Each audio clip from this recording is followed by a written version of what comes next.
Thank you, Mr Deputy Speaker. Well, I'm finally pleased to be able to debate the Morrison Government's approach to the environment.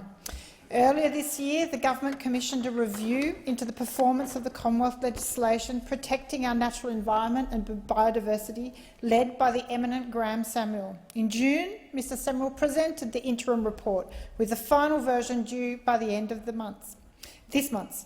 But on 3 September, preempting the outcomes of that report, the Government put forward its proposed amendments to the Environmental Protection and Biodiversity Conservation Act, allegedly in response to the review commissioned.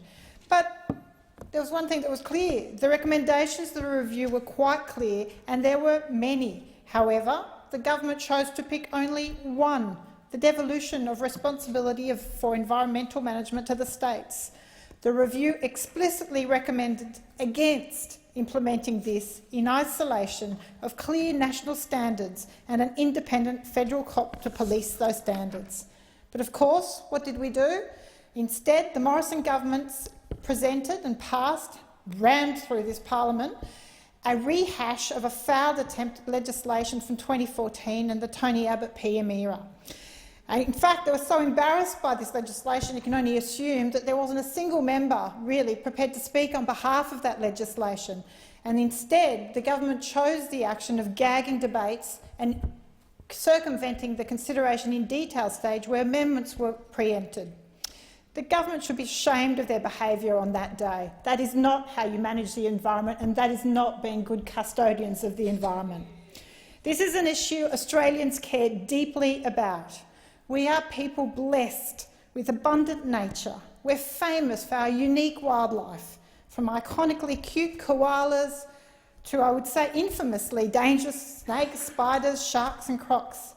In my electorate of Warringah, a survey of constituents revealed that the protection of our natural environment and the climate is the #1 concern, and I would say that is not the only electorate where that is the case. That is echoed in many electorates across the country. It should be a primary consideration. Now, we hear a lot of facts and figures that the Government wants to claim credit for. It wants to boast about accomplishments. But let's talk about some of the real facts we have on the table when it comes to protecting the environment.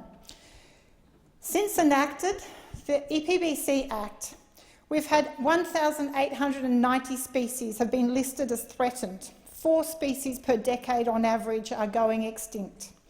There's native animals being preyed upon by feral cats, which roam 99% of Australia. We've got animals whose habitat are being wiped out by land clearing. We have a horrendous rate of land clearing in Australia. Approximately 44% of Australian forests and woodlands have been cleared since European settlement. There are animals who have been decimated by the scorching blazes of the summer. Over 3 billion animals were displaced or perished. So protecting our environment is now more critical than ever. I've been inundated by people with correspondence and people worried about the electorate in Warringah, but also from many other electorates. They want stronger environmental laws, not weaker ones. So it was really a horrendous day that the Government chose to push through weak laws, and they've now been sitting unpassed because they haven't even been put through the Senate.